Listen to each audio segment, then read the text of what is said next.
Got my eyes straight ahead, got my head in the game. With the red light on, I'm just waiting for the change. Keep my head down low. Okay, so I read the story this afternoon, and I've got to tell you, I was just a little frustrated in what was going on, what I was reading. So, just to refresh your memory, so I was in the Queensland Police for quite a while, and for 6 years of that, I was seconded to the Crime and Corruption Commission, the Triple C here in Queensland. So I was a in the PSU, the Physical Surveillance Unit. So you're conducting covert physical surveillance. There's a whole methodology science to it. But look, I found it very fulfilling, the job itself. And the Triple C, they're investigating uh, major crime, organized crime, a lot of bikie activity, a lot of drug running, supposedly large amounts, the larger quantities and that. So a lot of organized crime. Also, we did a lot of stuff with politicians, corruption allegations, and also police corruption within police who were doing the wrong thing. We, in my time there, we investigated quite a few police, and I think vast majority of the time, if it got to us, we'd find there would be the evidence there, and the evidence there to uphold the accusations against different officers that we're investigating. And I thought, well, this is a good thing because we want transparency within the Queensland Police, and especially within the Crime and Corruption Commission. You want to be open and transparent. You want to be able to investigate these police who have been accused of wrongdoing. And my feeling on it was, even though I was a police officer, and you're seconded to this area, I thought, well, at least I know that if we're there, and these police have been accused of something, if it gets to the point where they have to have physical surveillance on them and you're there trying to gather evidence, checking these police out, if we don't find anything, it is going to be because we did quite a few protracted investigations on different officers. And if you didn't find anything, you could almost guarantee that there was nothing there. Majority of the time, investigating the police that we did have to investigate, we found stuff, and it always got the investigations always followed through, and the police officers that I saw were held accountable for their actions. So I'm reading this story this afternoon, and I personally found it infuriating because of the stance that the Triple C have taken. And yet, the more I found out about the Triple C, both during my tenure, my secondment there, and after leaving, I'm not surprised. To be honest, I'm not surprised anymore. Okay, so let's read the story together. It came from the Korean Mail. Headline: Triple C fails in bid to protect identity of police involved in breath testing scandal. So this actually happened a few years ago now. Okay, so the state's anti-crime watchdog has failed in a bid to keep secret the names and penalties given to three cops involved in a breath test scandal, which resulted in a corruption finding against another. This is what I really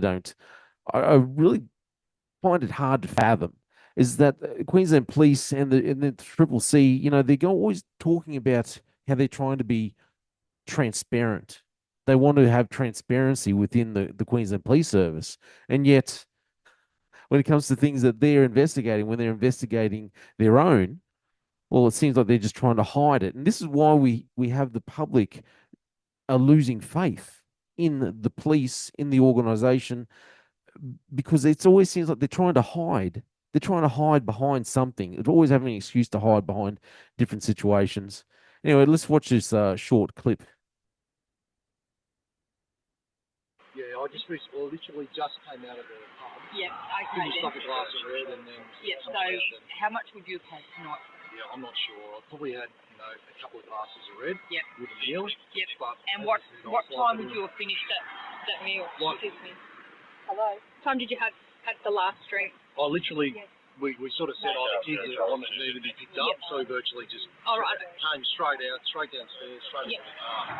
So I'd still have mouth alcohol. Yeah, of course. So what I'm going to... I didn't realise there hasn't been a breath test done at No.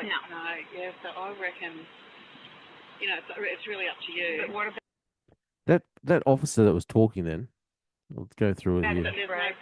The larger one on the right, she is the senior officer. She's a detective, I believe. That one there, the face isn't blurred. Is there any way you just park and I'll cab home and we Unfortunately, I can't do that. But what I am going to do, to be fair, I'm going to give you 20 minutes, and to do that because I've got the kids. We're up here on holidays. Yes, I would not leave you. Do you know what I mean? On the side of the road without lifts and whatever home. Okay, so there we had the footage. The police officer, I think he was actually a former police officer from Victoria, giving us all these excuses, telling them he just had a couple of glasses of wine. He's got the kids in the car, blah, blah, blah. He knows very well the situation. I'm very disappointment's probably not a strong enough term. He shouldn't have even put them in this predicament in the first place, not to offer up excuses for them on their behalf, but he shouldn't have put them in that situation. So it's a bit ridiculous. Anyway, so what's happened? In the decision handed down by Queensland Civil and Administrative Tribunal member Anne Fitzpatrick on November 19 and published online on Friday, Ms. Fitzpatrick declined a bid to suppress the names of Senior Constable Leanne Joy Blunt, Constable Melissa Walsh, and Senior Constable Rohan Peter Evans, and the details of their internal police punishments. This is what I find frustrating. I don't even understand why they would apply for it anyway. Why do you need to suppress the names of these officers? They've done the wrong thing. I find it more egregious, far more egregious than the actual than the actual misconduct itself. I find it more egregious that they want to suppress their names. They're always talking about openness and transparency, being held accountable. But in reality, no. So this officer here, this was the senior officer, okay? She actually got steamrolled a little, I believe. But anyway, so this was Senior Constable Naomi Shearer.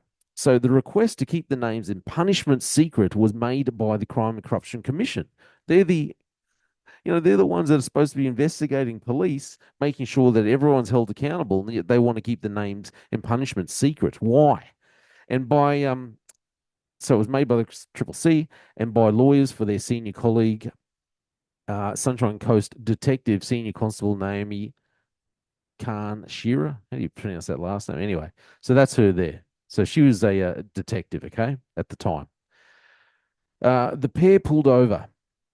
So Shearer was previously found to have corruptly caused Blunt and Walsh to not breath test a retired interstate police officer who had been drinking wine before driving. So the pair, so this must have been Blunt and Walsh. So I think that's two females. It was a senior constable and a constable. I think Walsh is the constable. So the pair pulled over ex-Victorian police officer Kevin Anthony Perry for making an illegal U-turn at about 8:30 p.m. And that should have been the end of it. That he can show his badge or whatever, and it should have been like, oh, sorry, mate, yeah, we still got a breath test you. We give you the 20 minutes that they were talking about in the video. You're allowed to do that. Give them 20 minutes because you got that mouth alcohol. But after that, it's like, yep, sorry, we're just going to do it. Anyway, so Perry told the pair he had consumed 2 glasses of wine, as we just heard, at the Alexandra Headland Surf Lifesaving Club in Mooloolaba. We've all been there. It's a beautiful place. Before getting in his hire car and told the 2 officers, I'm a sergeant of Vic Police. Can you let me go? Perry flashed his police identity card that he was allowed to keep after he retired in 2013.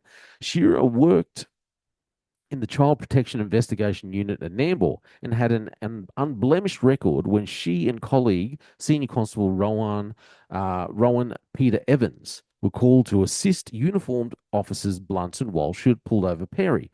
Ms.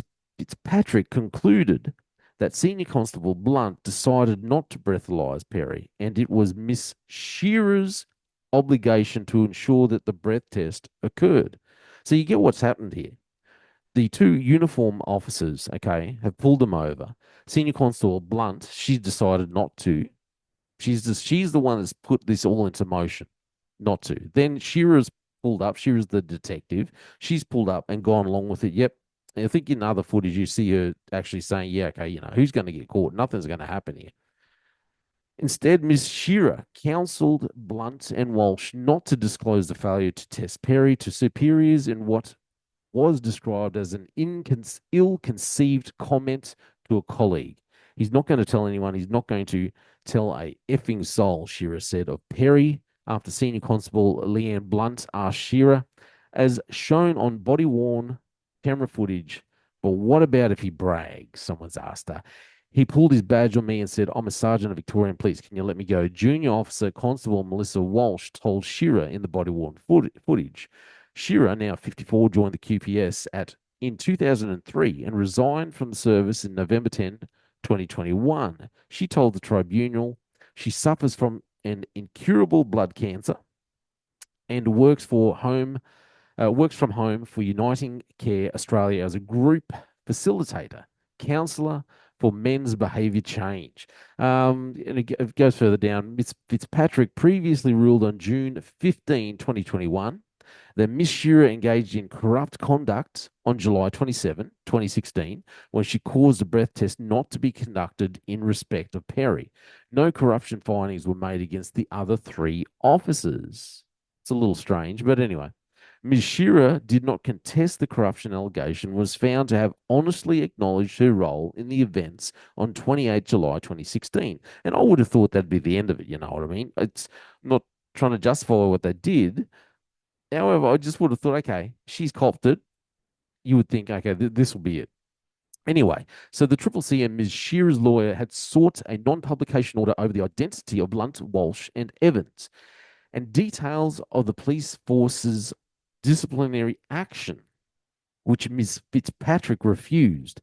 The making of a non-publication order is not to be given lightly, or because it might be helpful to a person, Ms. Fitzpatrick ruled. The Triple C unsuccessfully argued the suppression of one officer's identity would avoid endangering their mental health. The Triple C, who were, like I said, I was there for 6 years. Okay, I just had to add in an edit right here because I realized that I said some things that I shouldn't have said. I started talking about my time at the Triple C, and then I was so frustrated and I was venting. So I started saying a few things, and I'm like, when I went back over it and I was doing some editing, I'm like, shouldn't have said that. So thus, I just came back and edited it out and cut it out. Anyway, let's continue on. Anyway, however, that horse has bolted. It is not possible at this stage to prohibit publication of one officer's name in relation to the conduct which occurred during the incident. I do not consider that the public interest is served by preventing publication of relevant evidence in this matter when set against the public interest in open justice, which in my view is heightened in matters of police conduct. Thank goodness Fitzgerald actually has a bit of common sense about her, it seems. Senior Constable Leanne Joy Blunt received a pay cut for 9 months and was ordered to do 30 hours of community service at Sunshine Coast Queensland Police Citizens Youth Club in the Break the Cycle program. Constable Walsh received a disciplinary outcome of managerial guidance. She quit her job with the QPS before this was imposed. Senior Constable Evans, who was working alongside Shearer that night, received a pay cut for a year on condition he complete 30 hours of community service. Fitzpatrick ruled it was not appropriate for Ms. Shearer to be singled out for a disciplinary sanction more severe than that imposed on the other officers. She concluded that the failures in dealing with Perry were collective failures. Definitely. Anyway, definitely collective. And Shearer had not realized she was the senior officer with responsibility for the Perry breath test. That to me that's a very weird statement to make. For starters, she was the plainclothes, she was the detective. Secondly, you know very well who the senior officer is when you pull up on a job. Everyone's got a number. If she's been in the job since 2003, she would have probably been a 401 number, 401. The other one was it Walsh, who was a constable. She would have been a 40. Well, she only just started in 2016, was it? She probably would have been a 4039 or 4040 number. You know damn well who the senior officer is, and then she was a detective at the same time. So, you know, this. Oh yeah, she wasn't. What was it? She didn't realize she was the senior officer. That's one of the first things you go and check out. You go to a scene. Who's the senior officer in this moment? You've been in the job since 2003. Obviously, you're the senior officer. So December 5th, 2018, Shearer pleaded guilty in Brisbane Magistrates Court to a charge of refusing to perform her duty as a police officer over the Perry incident after prosecutors dropped a more serious charge of misconduct in public office by doing an act in abuse of authority. She was fined $2,000 with no conviction recorded. Like I said, the thing that I find the most egregious right here is the fact that they tried to keep all these details secret. Why can't they just come out and say, this is what happened, this is who did the wrong thing, and this are the consequences that these people are going to pay? Why is it that the Triple C, the Crime and Corruption Commission, always tries to keep everything secret? Queensland Police Service, always trying to keep everything secret. They talk about public trust. They put out reports how they see the reports, how the public are losing trust within our police service, and yet they try and, this is why the public lose trust in the police service, in the Triple C, because you're trying to keep everything a stinking secret all the time instead of being open and transparent. Why don't you be honest with yourself? Crime and Corruption Commission. Be honest with yourself. You don't want transparency, because if you really wanted transparency, then the Crime and Corruption Commission would be in serious trouble. If they were really honest with themselves, and if they really invited transparency. That's why they try and keep these things secret. That's why they don't want these things, in the public knowledge, because it doesn't benefit them. This is the kind of rubbish that we need to get rid of within our government, within our bureaucrats. We need to get rid of this desire for secrecy. They don't need secrecy. If you've done the wrong thing, you have to, you pay the consequences. There are a consequence. If the general public don't get the benefit of secrecy like that, well, then a police officer and government bureaucrats don't get the benefit of secrecy. Anyway, that's just my own opinion. I only worked there for 6 years, so whatever. I'm Jay Fallon. Thanks for listening to The Slippery Slope. Let me know what you think, eh?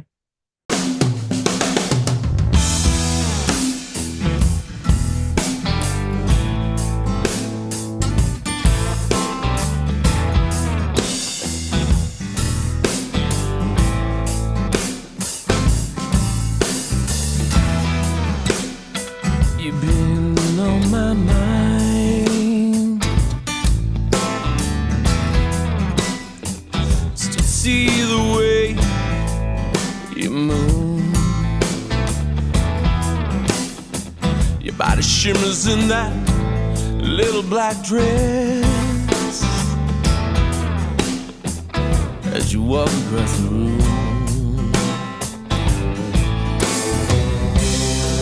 Now I've got nothing left to say. I've got one thing on my mind. You still take my breath away. Your body moves me through space and time.